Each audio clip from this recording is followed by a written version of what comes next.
Sejam todos bem-vindas, bem-vindos e bem-vindes à Feira do Livro. Antes, só um recado, eu queria lembrar que os nossos autores vão responder perguntas, então quem quiser fazer pergunta no final, a gente vai ter um tempo para isso, é só procurar o pessoal da monitoria que vai estar aqui e as perguntas vão ser por escrito. Eu vou fazer uma breve apresentação dos dois e daí a gente já começa o nosso papo. Eu queria agradecer Chukwuebuka e Stefano, também é uma honra para mim estar nessa mesa. Vamos lá, o Chukwuebuka Ibe nasceu em Port Harcourt, no sul da Nigéria, em 2000.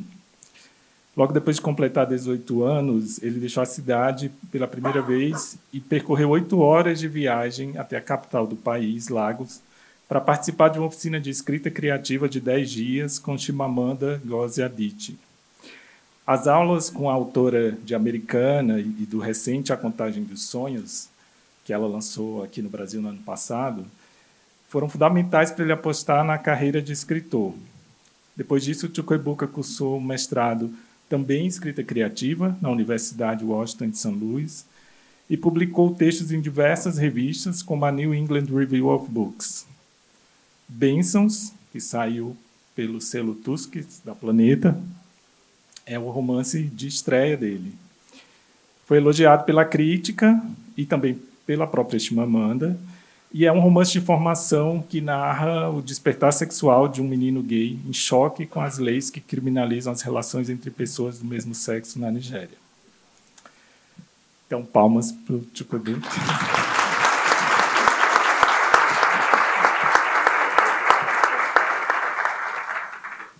O Stefano Volpe é escritor, tradutor, roteirista e editor, entre outras coisas, capixaba, radicado no Rio, formado em jornalismo, já colaborou com veículos como Veja, Folha de São Paulo, 451, inclusive com a bela resenha de Bênçãos, que eu recomendo a leitura, quem não leu.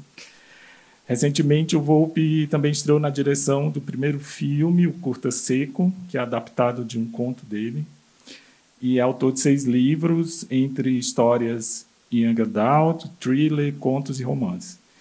O lançamento mais recente é O Santo de Casa, que está aqui, que saiu pela Record no ano passado.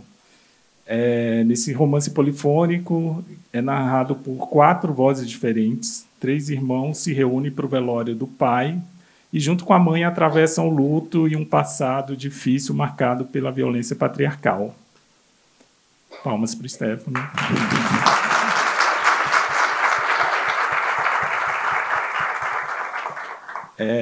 Os 2 romances de vocês têm muitos pontos em comum e acho que o mais forte assim, é essa violência patriarcal que eu mencionei e esse modelo de masculinidade adoecedora, né, que oprime tanto homens quanto mulheres.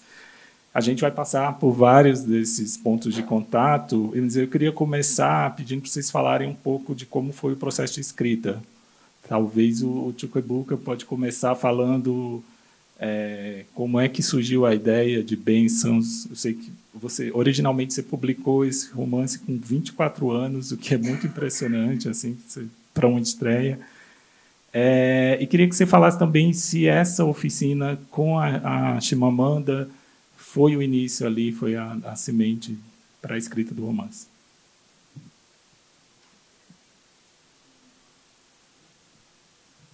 Acho que não está funcionando, gente. Acontece. Você quer começar, então, Stefano, falando se alguém puder ajudar aqui, eu acho que o fone do Chukwuebuka não está funcionando, então... Tá bom. Eu queria que você falasse, então, no teu processo de escrita, como foi criar essas diferentes vozes, né? Cada capítulo do Santo de Casa é narrado por um personagem diferente, com todas as contradições, os conflitos. Como é que foi criar todas essas vozes narrativas? Boa tarde, gente. Nossa, é alto. Estou feliz de estar aqui. É minha primeira vez nessa feira, na Feira do Livro.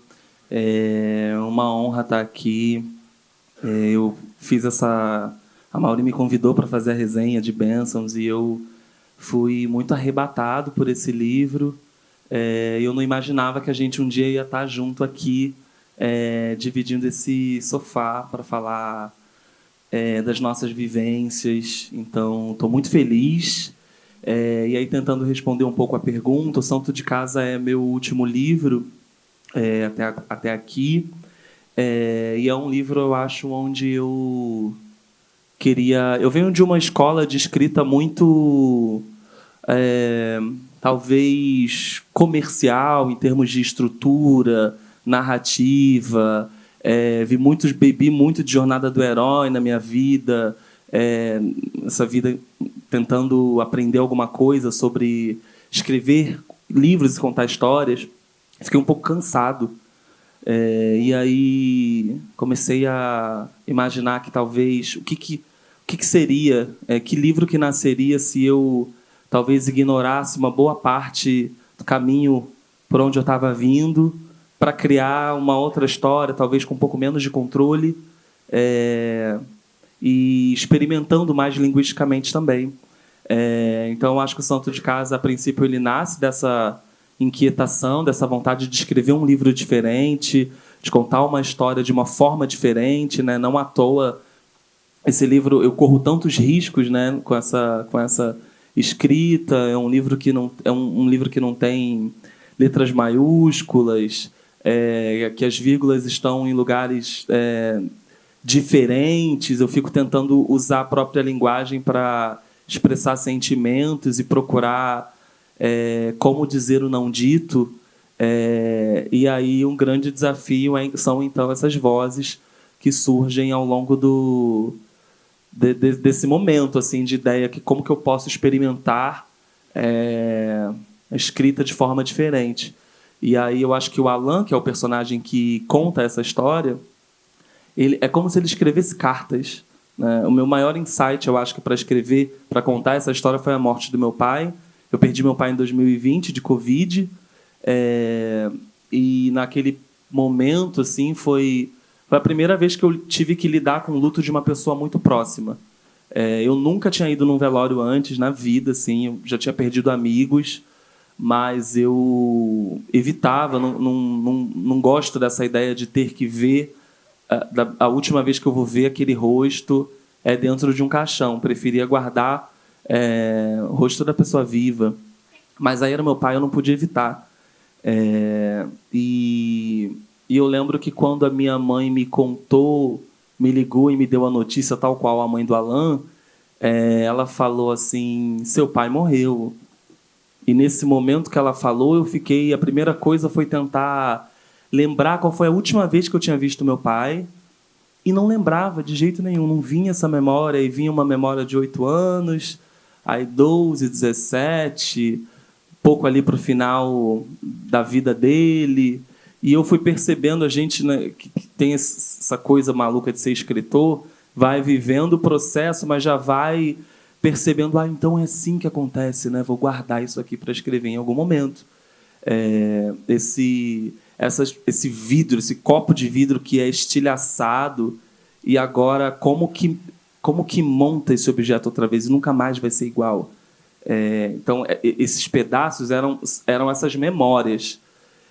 Então, daí que me veio o desejo também de fazer esse livro ir e voltar, porque eu acho que o luto, ele instaura esse mosaico, assim, essa linha do tempo que agora fica muito esquisita, e você tenta recuperar as memórias, elas vêm e vão. Então o livro, ele faz esse movimento o tempo inteiro, e junto com isso essas vozes, né, esses irmãos que estão todos pelo ponto de vista do Alan.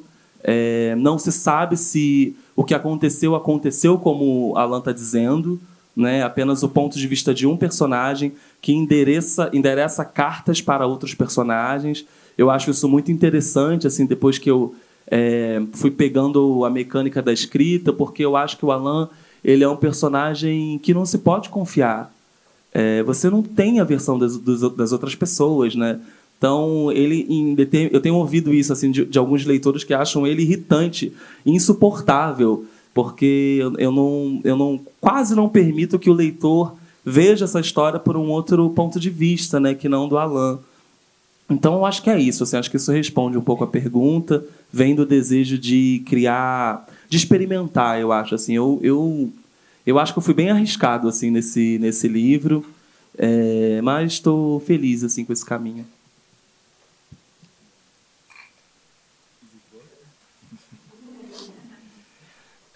Então, eu vou repetir a pergunta para o Chuquibukka. Queria que você falasse um pouco sobre o processo de escrita de Bênçãos, quando surgiu, se essa história já te acompanhava há muito tempo, e se a oficina de escrita que você fez com a Chimamanda, de alguma maneira, foi o começo dessa história.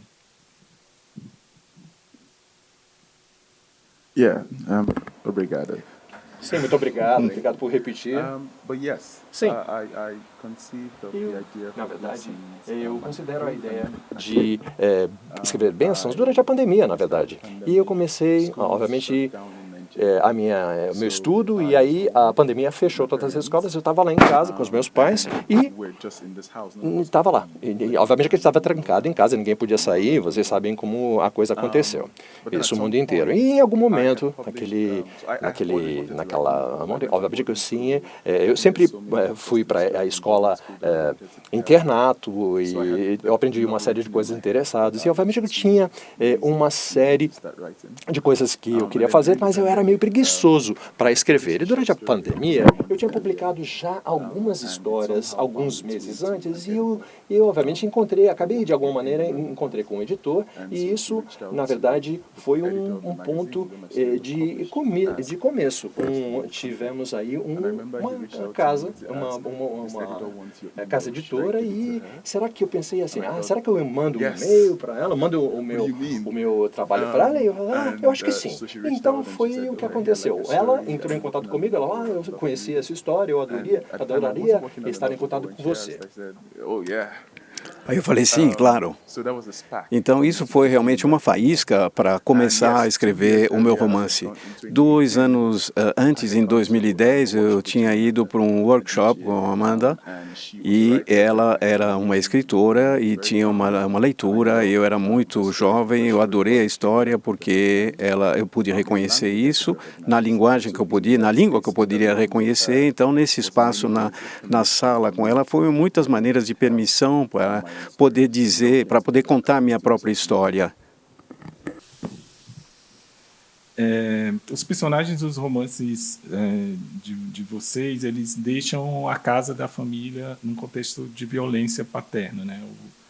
O Obiofuna, depois de ser mandado para um internato pelo pai, que flagra ele numa cena com um jovem que estava vivendo ali com a família.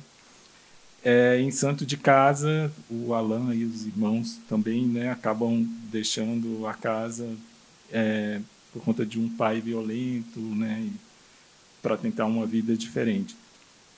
Mesmo assim, esses pais, eles não são descritos como figuras totalmente más ou perversas, né? Eles têm contradições. O Zé Maria é até admirado na comunidade ali onde ele vive, né?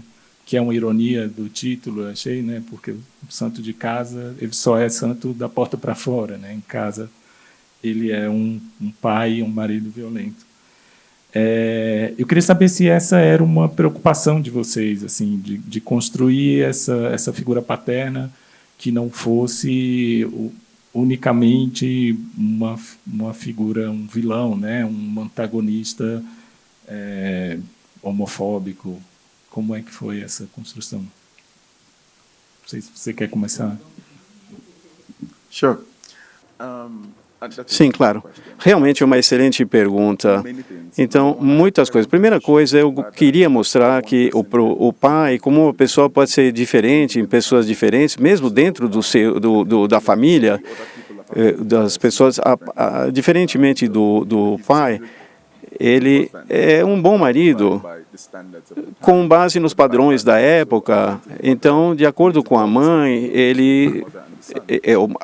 a mãe e o filho, a mãe o vê como um bom pai e um bom marido. Mas é ruim com o filho. Então, eu queria mostrar de que maneira as ações dele, de maneira objetiva, que ele vem de um lugar bom. Então, é um país muito homofóbico. É o que ele está fazendo, que é uma coisa bastante popular, porque qualquer pai da idade dele, ou muitos pais da idade dele fariam. Então, apesar de não fazer alguma coisa boa para o filho, ele acredita que sim. Então, uma perspectiva, a perspectiva do filho, a nossa perspectiva, e é ruim, mas do ponto de vista da perspectiva dele, da perspectiva da sociedade da qual ele vem, é bom.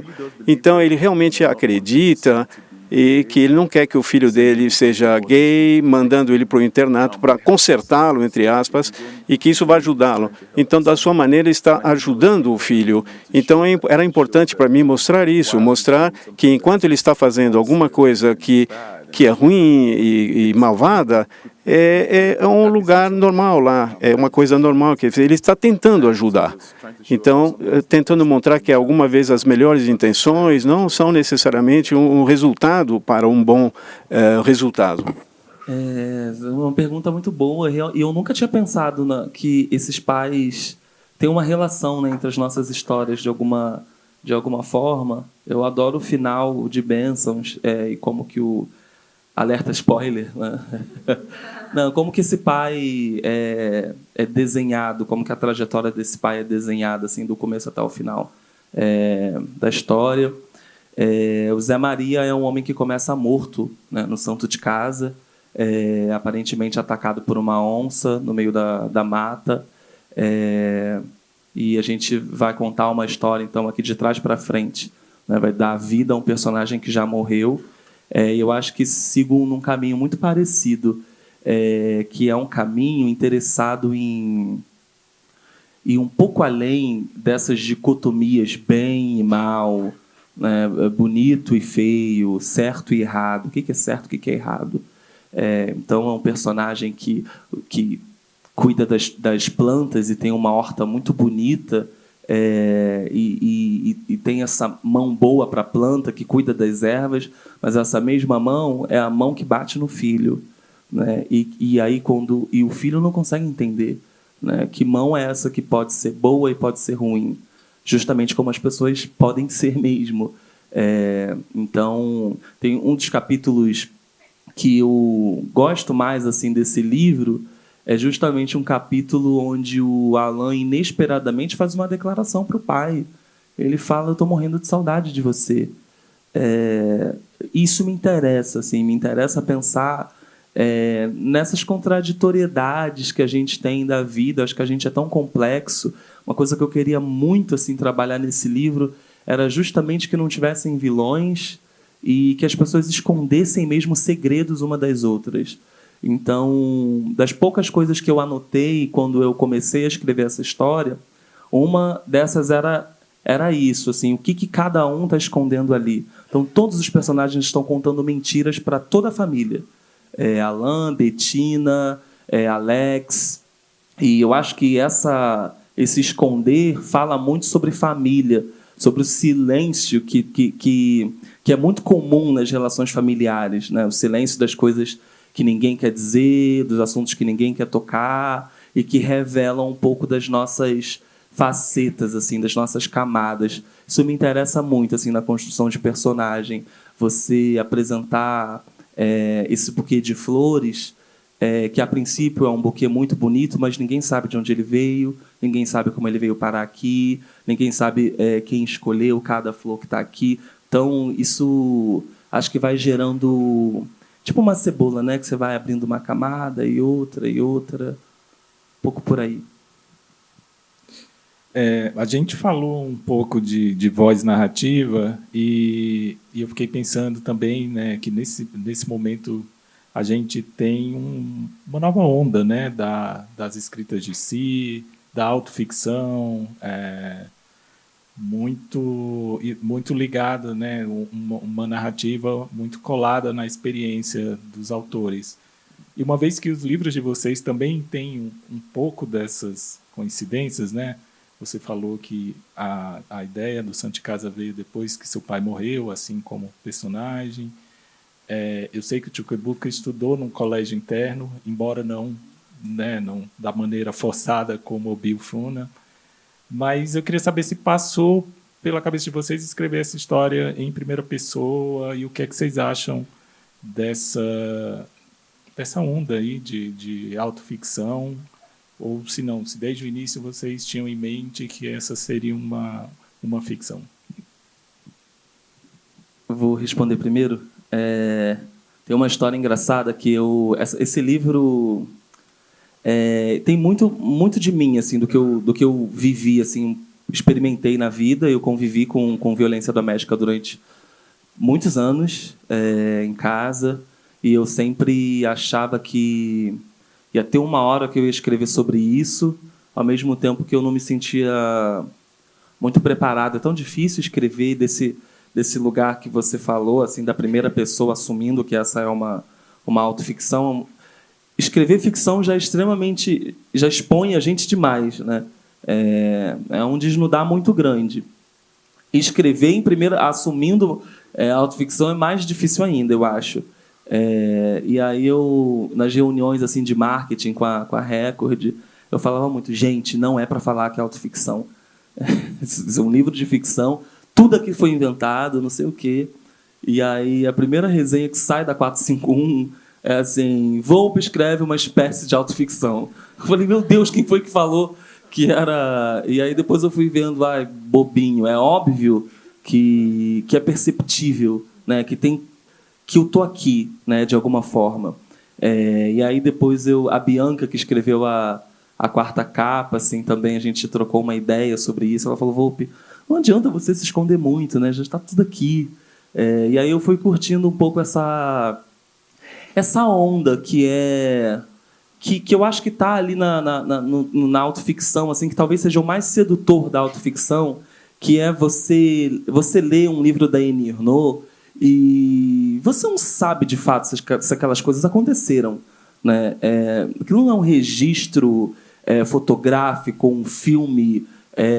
Ela está contando uma história, né? Uma história atrás da outra. Eu acho isso extremamente sedutor. Você não sabe o quanto que ela está enfeitando ali, o quanto que ela está imaginando.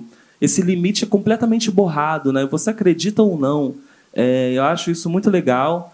E aí eu estou indo um pouco por esse caminho, assim, para curtir essa ideia de que eu produzi uma autoficção. As pessoas acham muito que eu sou o Alan, né? E eu falo assim, gente, mal sabem que eu sou todos esses personagens, né? Até a onça, se deixar, eu sou. Porque a gente vai se fragmentando, assim, entre o que a gente escreve. Tem coisas que eu releio, assim, vejo a Betina falar, eu falo, essa frase aqui é da minha irmã. Muito legal isso, assim, estou curtindo.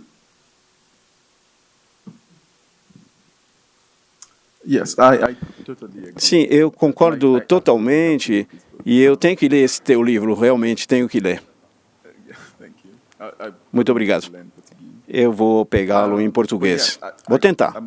Eu quero fazer um eco àquilo que o Stefan disse. Em muitas maneiras, o Bill Funa e o Zomaka, talvez não o pai, mas muitos dos personagens não...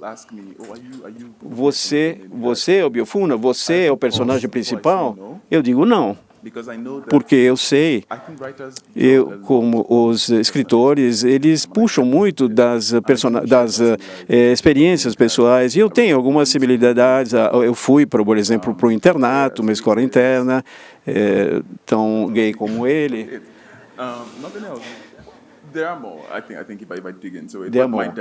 Mas o meu pai não era como o pai dele no romance. Meu pobre pai é as pessoas que pensam que esse homem horrível não fez nada do que o personagem do livro fez. E a minha mãe, bom, é um spoiler aqui. Então, sim, eu realmente pego alguns elementos, alguns aspectos meus para colocar no livro, mas também a minha experiência. E eu fui para o internato, por exemplo, quando eu estava em circunstâncias totalmente diferentes. Eu fui porque realmente eu queria ir para o internato. Diferentemente do personagem, eu tive um irmão mais velho. Foi ele que foi para o internato. E ele voltou contando histórias sobre o internato. Então eu quis ir para ele. Então eu quis ir porque por causa das histórias dele. Durante o internato, a experiência foi realmente muito real. E o que aconteceu, da mesma maneira, eu tive que me proteger das muitas coisas porque eu tinha um filho mais velho numa classe de mais velhos. Então, me proteger dos horrores. Mas eu acho que esses horrores existem. E do ponto de vista... Então, isso é retratado no livro e é extraído da minha experiência pessoal. Então, quando eu penso na autoficção, eu gosto de ler, mas algumas vezes eu me preocupo explicitamente. Quando você lê o livro e quando é explicitamente a respeito de mim, eu fico menos confiante do que eu ficaria com a ficção, porque a tentação para mim é muito grande de sentir alguma coisa para proteger a mim mesmo e também proteger as pessoas ao meu redor. Então, é a maneira pela qual eu empresto pego isso dos aspectos quando eu traduzo para a ficção. A minha vida é muito chata, eu tenho que escrever a respeito de mim, eu não acho que vai ser muito interessante, então eu não estaria aqui. Então, sim, eu extraio essas coisas da vida real e faço algumas mudanças e algumas coisas dentro do contexto. O Ricardo Domenech, poeta que teve na mesa anterior a essa aqui, ele disse uma coisa que interessante, ficou na minha cabeça há umas semanas atrás, num outro festival, no Poesia no Centro. Sobre ser um autor gay escrevendo poesia homoerótica. O Ricardo disse que é preciso que as pessoas treinem essa alteridade. Quer dizer, por que um homem heterossexual não pode ler meus poemas e encontrar um ponto de contato ali, né? Um campo comum? E aí eu fiquei pensando sobre isso. Como é para vocês essa questão de escrever histórias, né, LGBT que não foram escritas, né? Boa parte dos autores fala disso. Eu escrevi a história porque eu não me identificava com o que eu lia, eu não encontrava esses personagens, mas ao mesmo tempo ficar um pouco sob esse rótulo, né, de uma literatura LGBT que pode ser um pouco limitador para alguns leitores. Como é que vocês veem essa questão?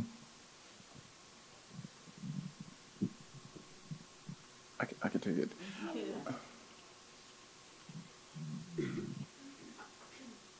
Okay. Yes, I definitely. Sim, eu estou totalmente de acordo com aquela resistência que existe. Que, às vezes, mesmo nas livrarias, como nos Estados Unidos, e tem aquele tipo de seção. Tem a seção de ficção e a parte de LGBT. Então, obviamente que a ficção não pertence à seção LGBT. E poderia ser aquela coisa, aquela divisão, e de repente é um propósito de marketing, sei lá. Mas poderia ser aquela separação, quase como se as pessoas que querem ler livros, ela necessariamente não vai querer ler livros de LGBT. Mas deveria estar ali, misturado, na minha opinião. E eu também sinto essa resistência. Eu acho que existe mesmo. E é uma coisa muito complexa, é uma pergunta muito complexa. E eu espero que possamos escrever histórias sobre experiências queer, experiências gays, mas que ao mesmo tempo não seja essa imposição, que pode ser também algum tipo de ficção, porque na verdade pode haver um apelo para o público de uma forma geral. Mas eu estou de acordo que eu estou bem naquela escola onde que existe aquela resistência por parte das pessoas e a gente pode quase que sentir que existe aquela caixinhas separadas. Ficção, experiência gay e obviamente que esse tipo de etiquetagem pode ser muito limitante e obviamente existe uma resistência. Eu tenho um amigo que diz sempre que eu não escrevo ficção gay porque é uma coisa diferente. E eu não acho que exista essa diferença e não consigo entender o que ele significa, o que ele quer dizer com isso. Mas obviamente que eu não quero escrever uma coisa que seja só de gay, mas obviamente que tem ficção que tem alguma experiência gay nas minhas histórias de ficção. Então, obviamente que a gente pode, na parte de... Poderia ser Hemingway, poderia ser outro autor, poderia ser aí uma história que aparece, por exemplo, até dentro de o American Family. Ou seja, são temas relacionados a um rapaz que vai para o internato e vê por que nós temos que ter aí aquela prateleira que separa as coisas, um pacote, e outra coisa considerada somente ficção de uma forma geral. Eu acho que eu comecei a escrever, quando eu comecei a escrever, eu comecei muito novo. Comecei a escrever com 18 anos. E eu queria muito me esconder, assim, não queria que as pessoas me vissem. Mais uma vez essa história, né? Achava que eu podia me esconder, assim, atrás do que tinha muita vontade de descobrir qual que era essa, de escrever, desenvolver minha arte e contar histórias, mas eu também queria me esconder, e eu acho que esse desejo de se esconder, ele não ele não está aqui por acaso, né? A gente precisa, enquanto pessoas queer, né, a gente precisa se esconder o tempo inteiro, enquanto está se descobrindo sexualidade, porque o mundo é muito cruel. Então, como é que faz, né? Como que eu sou por inteiro no mundo? Como que eu me expresso por inteiro no mundo? Então, comecei muito novo. Para mim era um desafio muito grande existir de forma plena como eu queria no mundo, me movimentar pelo mundo como eu me movimento hoje. Eu acho que eu sou um sonho de quem eu era quando eu comecei a escrever, até que chegou um momento da minha vida que invadiu minha carreira e tudo, que é esse momento de sair do armário, e esse momento mudou tudo para mim, assim, mudou a forma como eu escrevo. Foi aí que eu também percebi que eu não queria mais me esconder nas minhas palavras, pelo contrário, eu queria me revelar também ali. Então, hoje eu escolho esses personagens porque eu não quero que eles fiquem escondidos nas gavetas por aí, assim. Esses personagens precisam viver assim como eu quero viver, assim como eu quero estar vivo. E eu acho muito fascinante, assim, olhar para esse livro. Eu ainda fico muito... Estou escrevendo há 15 anos, eu ainda acho isso muito fascinante, saber que alguém leu uma coisa que eu escrevi. Realmente é muito estranho, não consigo me acostumar com isso. E aí, pensar que isso tem um poder muito grande de riscar as palavras que já foram ditas e dizer outras, de reimaginar o mundo, de apagar o mapa e de redesenhar outros mapas, outros lugares, outras possibilidades. E eu acho que quando a gente escreve personagens queer na literatura, mesmo que a gente não queira que esses livros sejam categorizados como livros queer, separados numa estante queer, mas esses personagens precisam estar ali para que a gente possa... Importante que eles existam na ficção, né? Se eles não existem na ficção, parece que então eles não existem em lugar nenhum. Bonito isso. Tipo, o Book of Bensons vem sendo lido como um romance de formação. Mas os romances dessa tradição literária, eles, em geral, pressupõem algum tipo de evolução, de aprendizado, né? O que acontece um pouco com o Bill Funa, só que ele entra em choque com a aprovação da lei que criminaliza o casamento entre pessoas do mesmo sexo na Nigéria, que aconteceu em 2013, que é quase como um recado triste, né, de que esses direitos nunca estão totalmente assegurados, né? E aí você tem, também sem dar spoiler, essa parte final do romance, quando acontece a aprovação dessa lei. Eu fiquei muito curioso de entender por que você quis incluir esse dado da vida real na história. Como é que isso te impactou, né? Você era muito jovem também na época, você tinha 13 anos. Correto. Eu tinha 14 anos quando foi promulgada essa lei. Eu me lembro vividamente. Na verdade, eu estava lá no internato naquele momento, quando aconteceu a promulgação dessa lei. Eu estava lá e, obviamente, que quando você está no internato, você está meio cortado do mundo. Você não usa o telefone, você não lê jornal, você não sabe o que está acontecendo. Então, é como se fosse um monastério, um mosteiro, né? E, obviamente, que tem lá, a gente está isolado. E eu me lembro que a gente soube disso, obviamente, através da biblioteca. E, obviamente, que os jornais demoram aí para aparecer na biblioteca depois de 2, 3 semanas. Achei que tinha acontecido alguma coisa fazia 3 semanas. E aí, só naquele momento que a gente aprendia ou lia sobre aquilo. Eu estava lá na biblioteca um dia e eu peguei esse jornal e aí eu vi as notícias que a Nigéria tinha sido promulgada uma lei na Nigéria, assim, assado. E obviamente, que não havia debate na promulgação dessa lei ou desse decreto. Na verdade, tinha muitos, não é que tinha muitos artigos defendendo, apoiando a comunidade gay. Não, só tinha somente uma crítica sobre o que havia acontecido, e só uma. E eu li isso e eu entendi. Mas eu era muito jovem para realmente ver qual seria o impacto de tudo isso. E, obviamente, isso aqui está acontecendo, eu tinha 14 anos, eu tinha aí...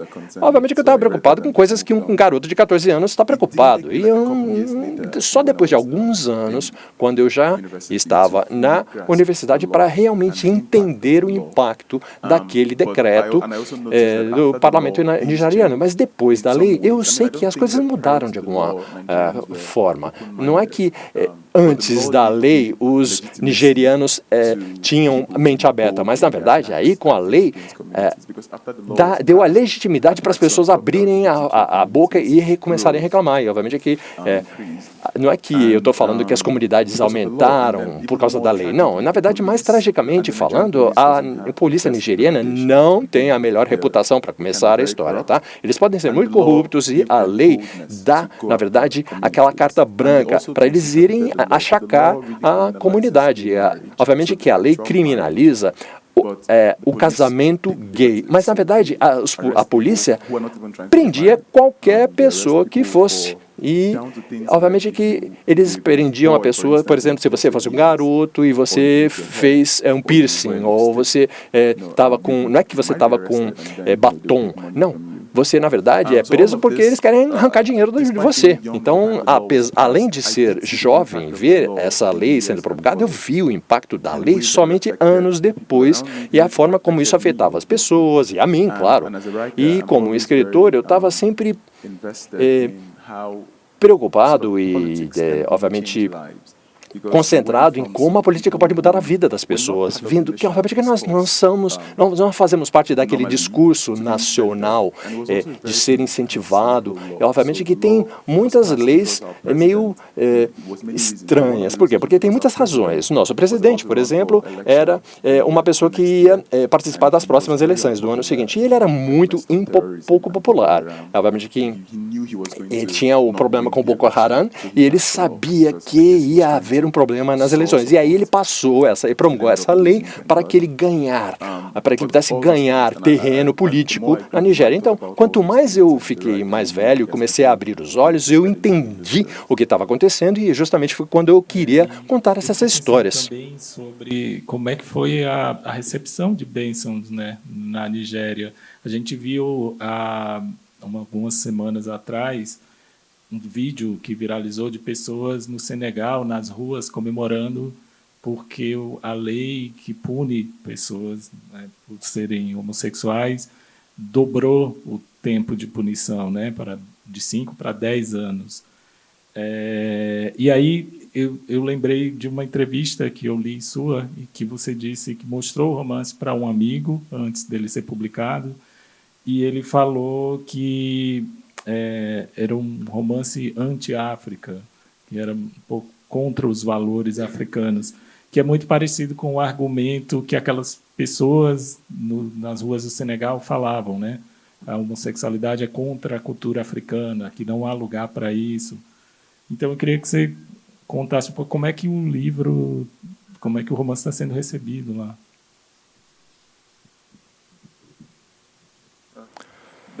Olha, super bom o teu ponto da pergunta. Bom, na verdade, quando a gente fala que... Quando os africanos dizem, isso não faz parte da nossa cultura, dos nossos valores, na verdade é quando eu quase que sinto um sarcasmo. Obviamente que corrupção não faz parte dos nossos valores, mas os políticos continuam sendo super corruptos. Então, tem coisas que a gente deve considerar que, de repente, não são parte do nosso valor, mas isso não faz com que as pessoas parem de fazer aquelas coisas. Então, o que é valor? O que é cultura? Isso não é algo estático. As pessoas têm a cultura e não é uma coisa que existe e é fixa. E eu não acredito que é mesmo o comportamento humano não é uma coisa que é assim presa e atada. Por que a homossexualidade... Por que dentro de uma cultura não pode haver homossexualidade? Não é que, não, isso aqui não existe porque não faz parte da nossa cultura. Não é, isso é uma bobagem, uma baboseira. As pessoas da Nigéria, não é porque eles são gays, porque eles estão assistindo filmes americanos que estão expostos aos valores americanos. Não. Eu acho que em Port Harcourt, que é onde eu cresci, não tinha televisão, eu nunca tinha saído da minha cidadezinha e obviamente que tem um monte de gay na comunidade. Como que isso acontece? As pessoas não assistem televisão. O que é? Aquele bicho que veio picar aqui, aquele inseto que veio dos Estados Unidos picar nós aqui na Nigéria? Não. E obviamente que é uma coisa que parece, entre aspas, perigoso. Não, mas na verdade as pessoas pensam que isso é uma maneira que nós, africanos, devemos nos comportar e eles só estão fazendo isso porque eles foram para a América ou estão assistindo televisão americana. Então, isso é um tipo de coisa que está afetando a minha publicação. Por exemplo, a Bênçãos, eu queria que meu livro fosse publicado não só no Reino Unido, como aconteceu, mas na Nigéria também, porque isso fazia parte do meu projeto.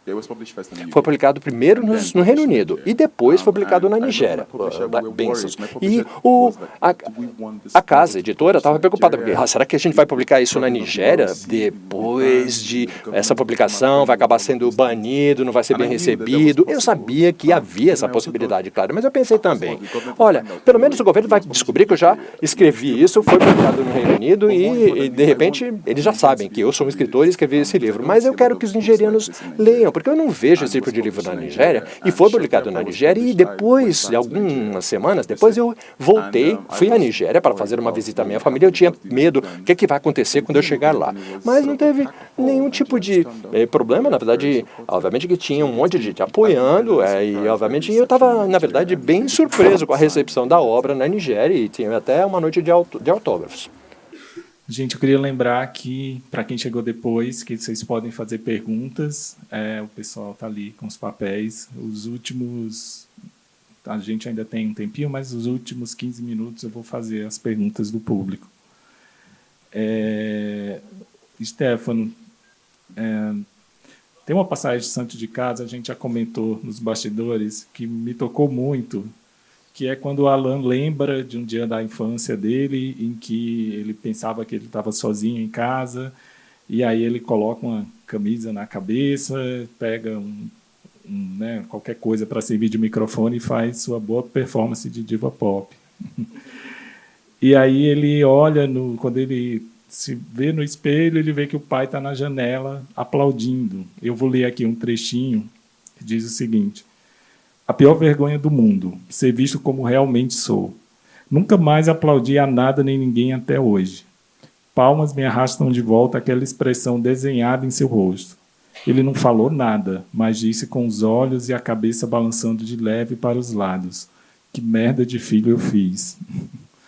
Eu acho que toda criança viada tem nítida essa imagem na cabeça, né, desse olhar de reprovação, que você não sabe muito o que você fez de errado, né, mas que você consegue identificar que tem algo de errado ali. Queria te ouvir um pouco sobre essa passagem.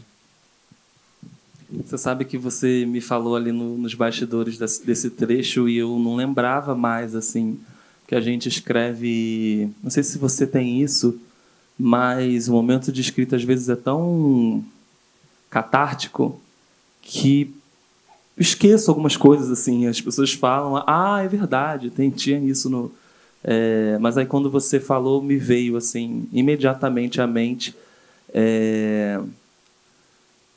desejo assim que eu tinha de dar um abraço também, assim, tanto na criança que eu fui, quanto em outras crianças que leriam esse livro, em outras pessoas que tiveram suas crianças viadas lendo essa literatura, e porque exatamente isso que você falou, né? Uma sensação de que o outro descobre a sua sexualidade às vezes antes de você. né? Às vezes o pai percebe, a mãe percebe, o outro te chama de viado e você não sabe nem muito bem ainda o que é isso. Eu ouço isso de muitos amigos, assim, não? Acho que é uma experiência comum entre a comunidade. Existe essa matriz de inteligibilidade, de gênero, de raça, que vai dizer como que se performa, como que um menino negro performa a masculinidade, como que uma menina performa o feminino. E eu acho que essa matriz, esses códigos que são determinados pela sociedade, que se movem, inclusive, ao longo do tempo, né? Eles estão sempre em mudança. Hoje, por exemplo, você vê um homem de sobrancelha feita, e esse código, eu acho engraçado como esse código agora está super permitido, né? Os jogadores de futebol têm a sobrancelha feitíssima, mas quando eu era criança eu não podia fazer. Eu lembro que eu uma vez comprei uma pinça e quis fazer a sobrancelha. Nossa, o mundo caiu, assim. Para o meu pai, aquele era um código não, sinal vermelho. Filho meu não faz isso. Então, esses códigos eles vão mudando, né? A gente vai entendendo como performar de forma diferente, mas eu acho que para todo mundo... eu acho mesmo assim, que para todas as pessoas existia uma matriz muito rígida que diz como que você tem que performar no mundo. Eu acho que é ruim para todo mundo, mas para a comunidade queer é muito mais.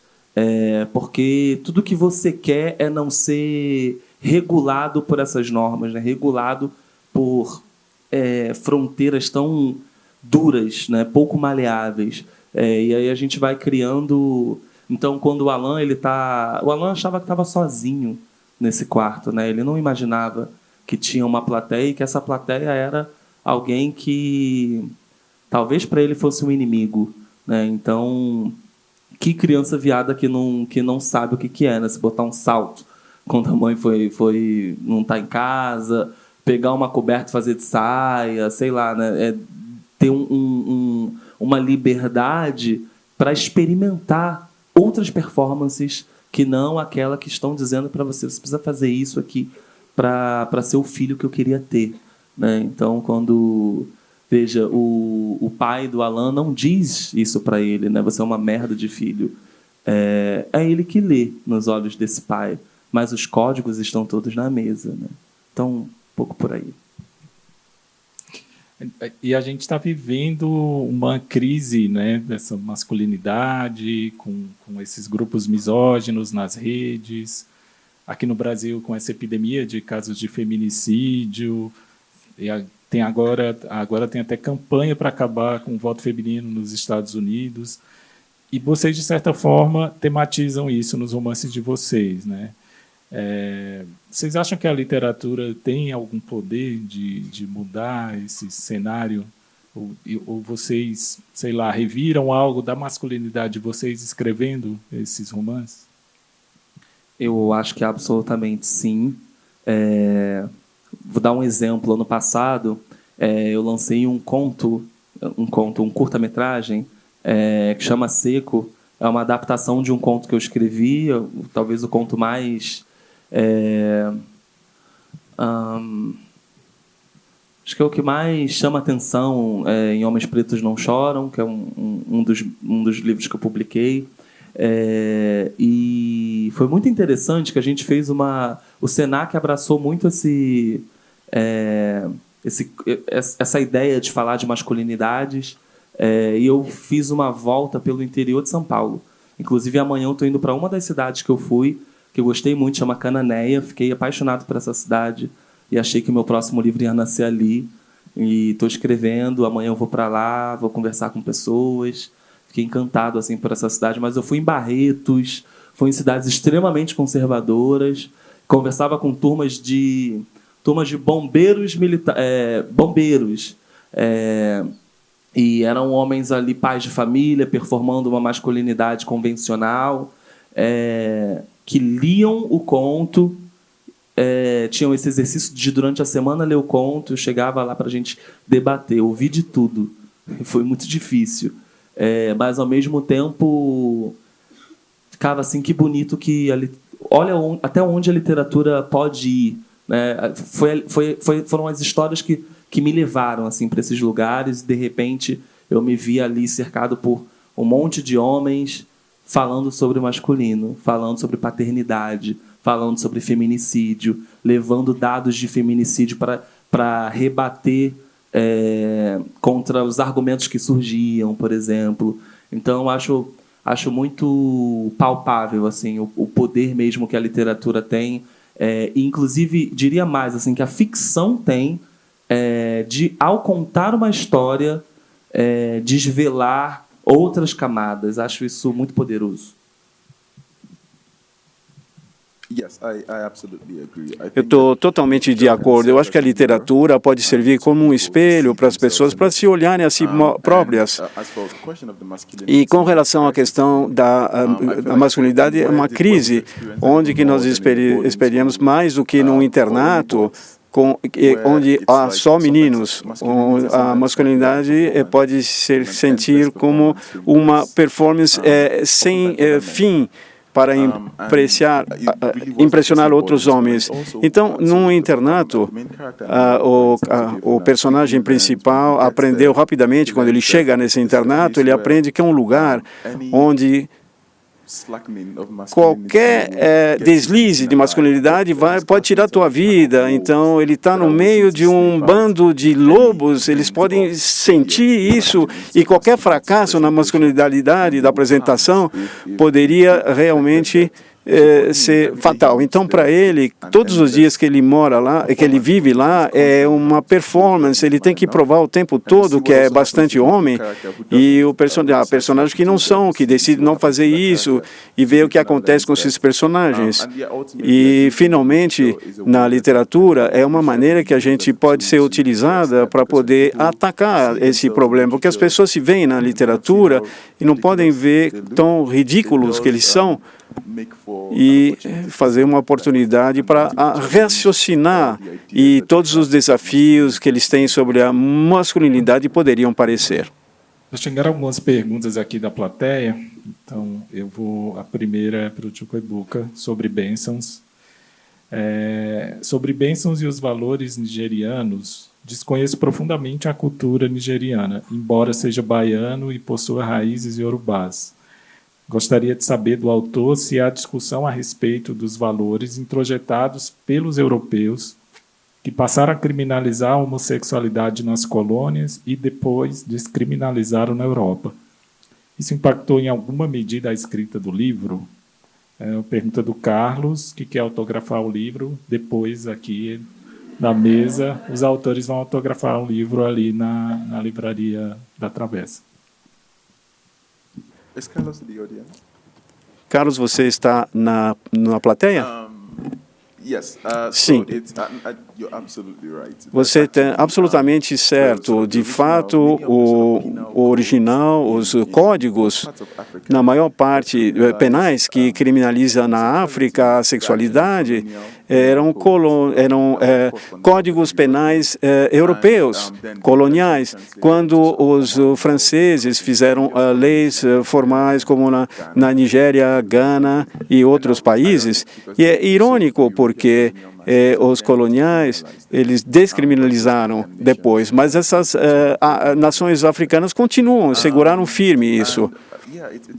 Sim, é uma questão muito complicada, inclusive com relação à cumplicidade dos poderes coloniais e Ocidente. Mas eu não sei se ele tem uma resposta inteligente para isso. Eu concordo que os códigos originalmente eram códigos penais coloniais, mas eu também, é uma herança cultural, mas eu também estou um pouco desapontado na história e também do governo nigeriano, porque eles aprovaram essa lei, a promulgaram, e nos outros países africanos que também têm esses códigos penais e conseguiram descriminalizar. Então, a Nigéria tem duas opções. Ou então ele mantém esse código penal e fica mais estrito, ou descriminalizar. Então, mas eu não sei porque Lesoto, por exemplo, é um exemplo na África de um país que é um país progressivo, que descriminalizou as leis, mas o fato que a Nigéria não o fez me torna desapontado, particularmente, mas conhecendo a cumplicidade e conhecendo também a história. É uma boa pergunta, excelente pergunta. Tem outra pergunta aqui que eu acho que serve para os dois, e é uma questão também que está nos dois romances, mas a pessoa diz assim, Bênçãos fala muito sobre como o cristianismo e a religião em geral pode ser usada para justificar e promover a homofobia. À luz disso, qual é a relação hoje de vocês com a fé? Se você puder começar, Stefano.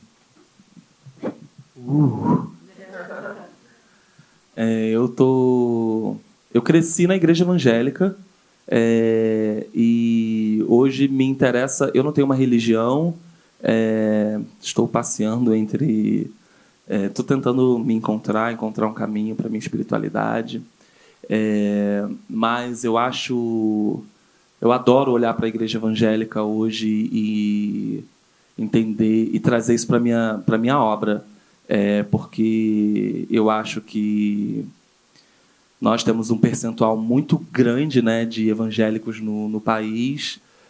Quando a gente olha para as periferias brasileiras, né, para a periferia carioca, a igreja é igual farmácia. Cada esquina tem uma diferente, com muitos códigos. Então, Santo de Casa é um livro onde eu trabalho muito isso. A minha mãe, durante muito tempo, orou para Deus libertar o meu pai. E eu ficava sempre me perguntando assim, o que era isso? Por que Deus tem que ficar... Ele não está vendo que não está legal? Então, aí ela tem que ficar pedindo para ele resolver.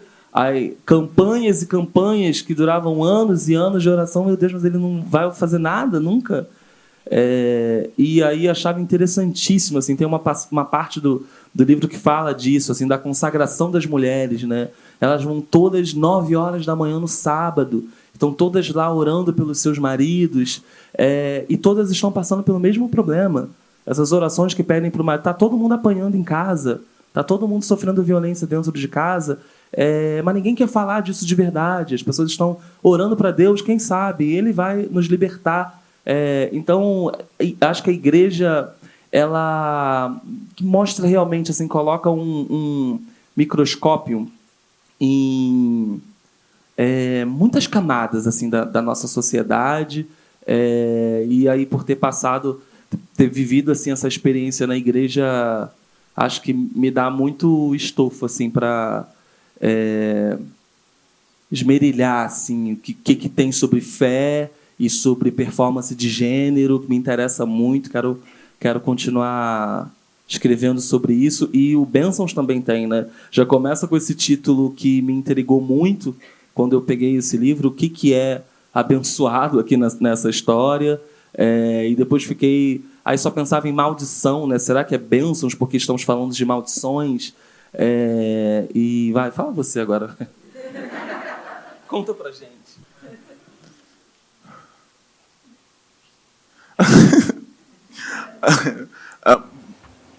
Bom, duas coisas. Obviamente temos... Eu também venho de uma família religiosa. Eu, na verdade, tinha aquele meu caminho para ser padre. Na verdade, em algum momento, eu quase me tornei padre. E depois, a gente mudou. Obviamente que o meu pai, ele continua sendo católico, mas muitos de nós nos tornamos pentecostais. Eu nada, tá? Eu nada. Mas muito, mais ou menos assim, sigo a fé católica, tá certo? Obviamente é uma coisa meio controversa, né? Mas, de toda forma, a pergunta sobre religião, eu acho que existe uma definição um pouco míope e da visão da religião e como isso pode ser usado convenientemente. Obviamente, a Bíblia é sempre utilizada para você ir para um lado ou não ir para o outro. Na verdade, eles usam isso como se não deve haver gays. Sim, então eles utilizam a Bíblia para dizer que não deveria haver gays. Eu acho que a religião tem sua utilidade, mas às vezes não é a forma como realmente é utilizada.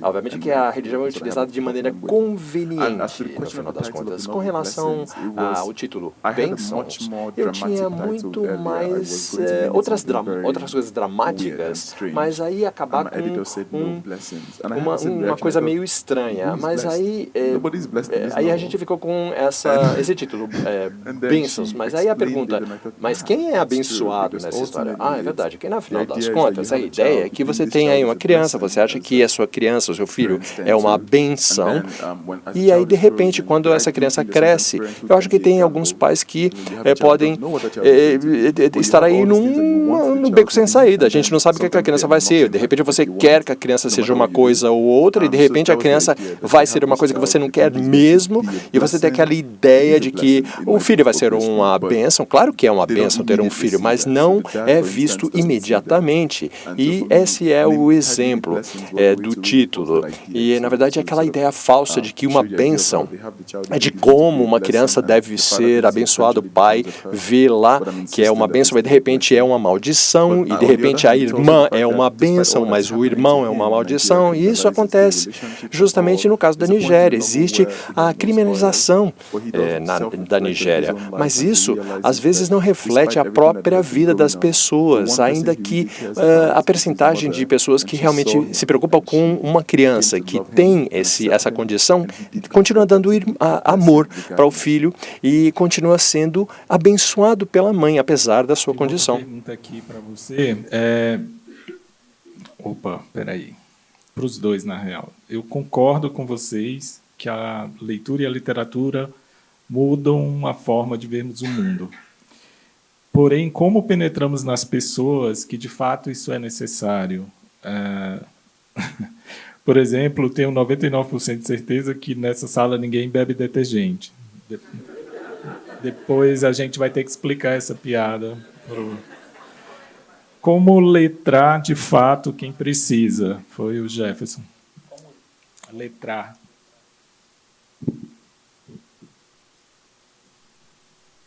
Pergunta de milhões, hein? Quem foi que fez aqueles? Não, realmente, eu acho que a gente tem um desafio grande, macro, que é como fazer a literatura parecer interessante para as pessoas, né? Para a população brasileira. Acho que a gente tem visto alguns incentivos. Hoje, por exemplo, a rede social está mudando um pouco, né, a forma como os jovens se relacionam com literatura, como escolhem um livro para ler, por exemplo. Mas acho que esse é realmente um grande desafio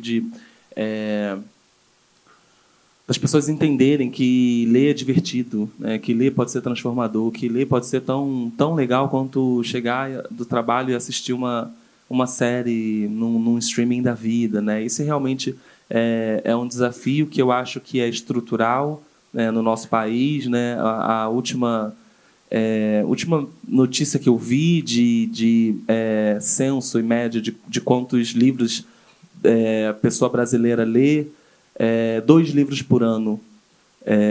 Esse é um número muito, muito, muito baixo.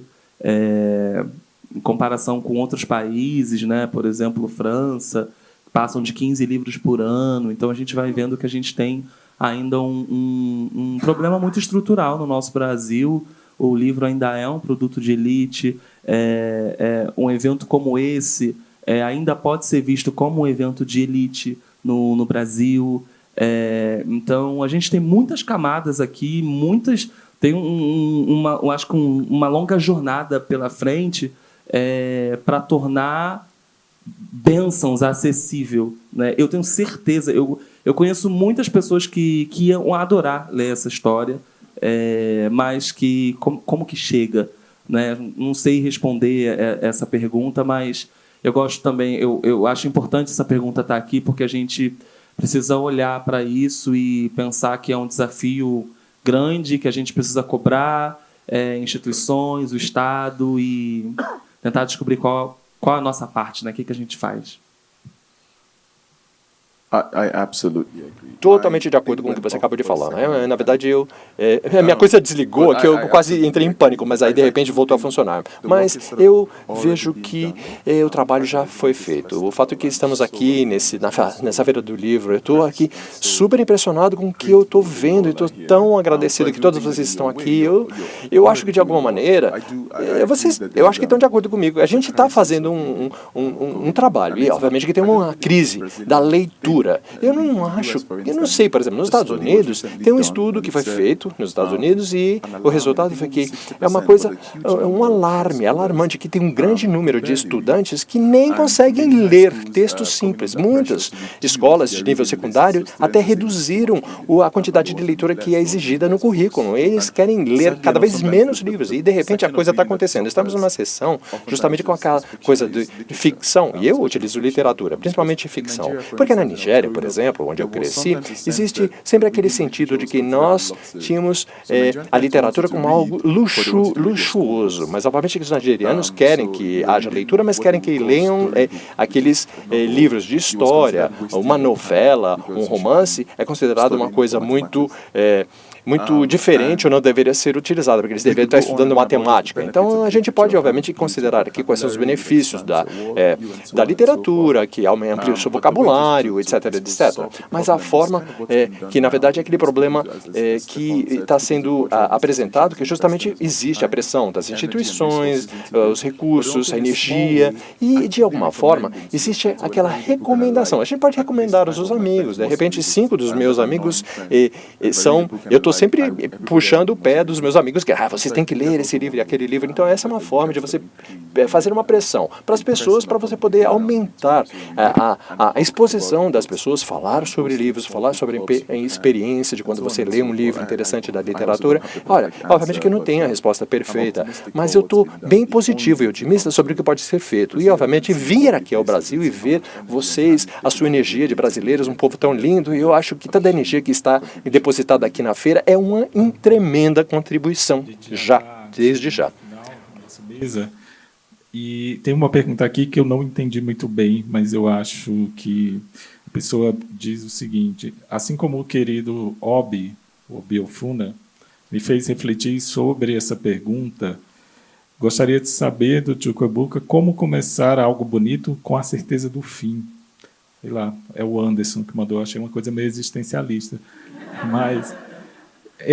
eu acho que uma vez que vocês dois se comunicam com um público jovem, talvez aquela pergunta clássica do como começar, né? Como começar a escrever um romance, o que te dá essa certeza de que você tem que colocar no papel e publicar?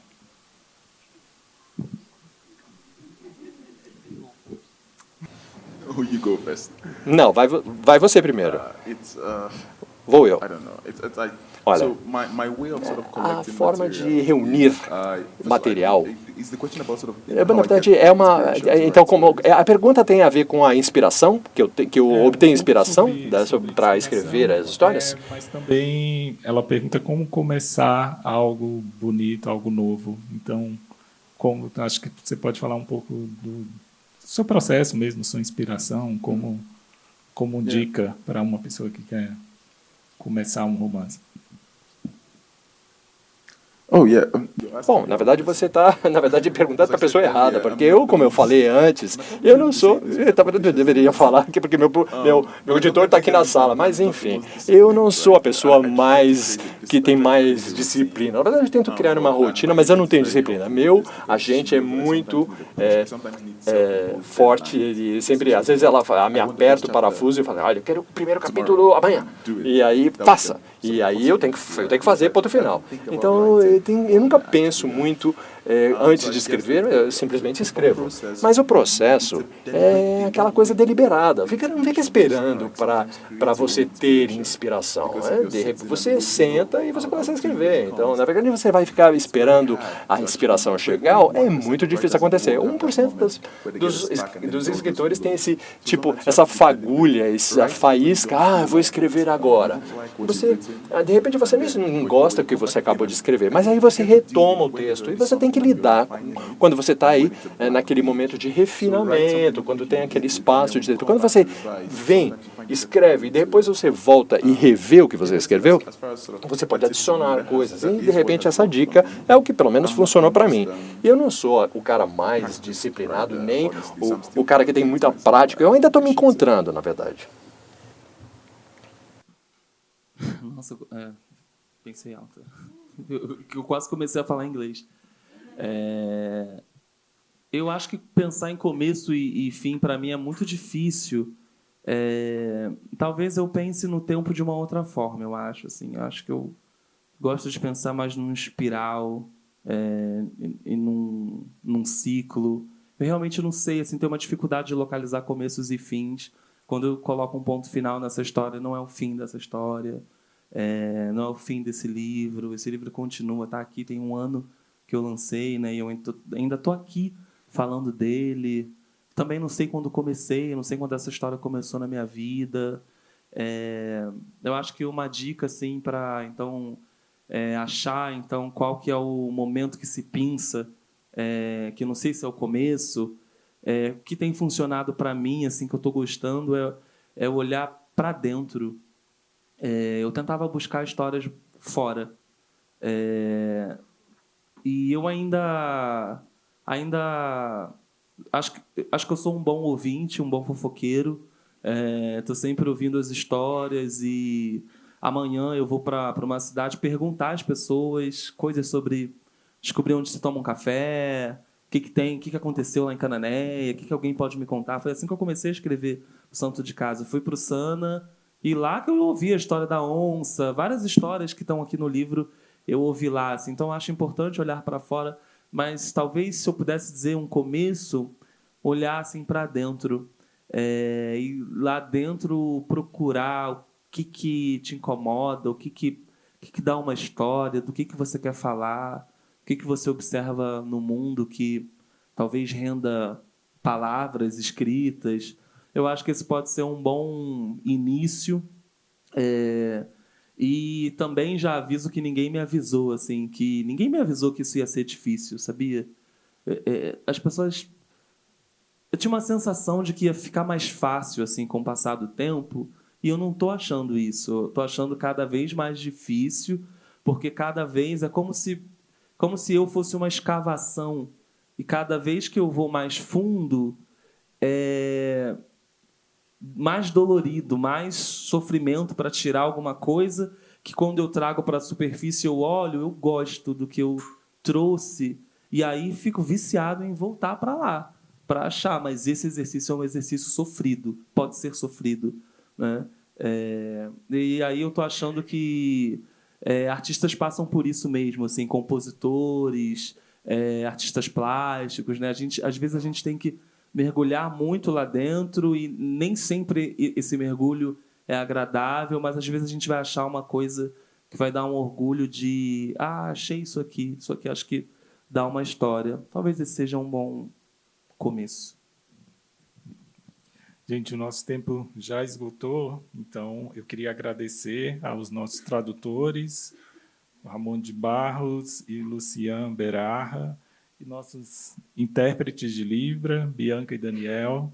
Agradecer a vocês que participaram dessa mesa e nossos autores, Stefano Volpe e Chuquebuca Ibe.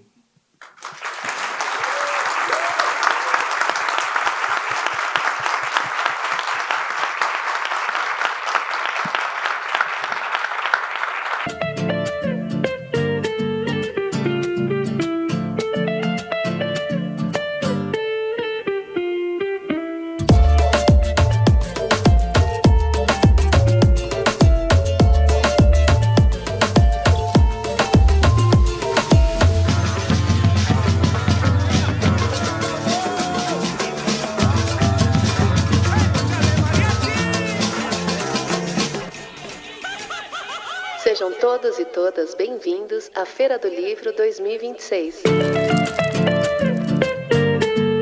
A Feira do Livro é uma realização da Associação 451, da Maré Produções Culturais e do Ministério da Cultura por meio da Lei Rouanet. Patrocínio: Mercado Livre, Motiva e Prefeitura de São Paulo na categoria Ouro. Itaú e Laranjinha Itaú na categoria Prata. Apoio: Pinheiro Neto Advogados, Instituto Ibirapitanga, Enjoei e Companhia das Letras. Parceria institucional: Livraria da Travessa, Mercado Livre Arena Pacaembu, SP Livro e Museu do Futebol, junto à Secretaria da Cultura, Economia e Indústria Criativas do Estado de São Paulo.